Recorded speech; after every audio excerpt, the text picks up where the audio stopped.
আমার সব ভাই বলে মারা গেল, মাত্র কয়েকদিন বেঁচে আছে। দুঃখ মনে গেলেন ভীষ্ম পিতামহের কাছে। ভীষ্মকে বলছেন, দাদু তুমি দেখছো এক একটি করে আমার প্রায় সব ভাই মারা গেল,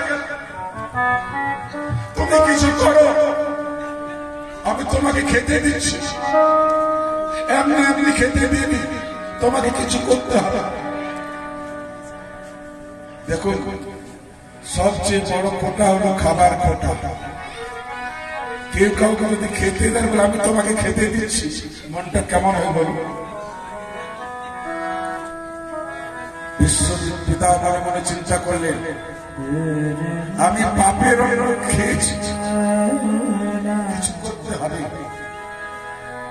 তাই দুর্যোধনকে বললেন, দুর্যোধন একটা উপায় আছে, আজ রাত 12টার সময় তোমার স্ত্রী ভানুমতিকে আমার কাছে পাঠিয়ে দিও, কিন্তু ঠিক রাত 12টার সময়, যখন সবাই ঘুমিয়ে থাকবে, আমি তোমার স্ত্রী ভানুমতিকে এমন একটা মন্ত্র দেব, সেই মন্ত্রের বলে তোমাদের ভাইদের আর কেউ মারতে পারবে না। দুর্যোধন বলে, না করতা কে নেই করতা। যখন মানুষের মৃত্যু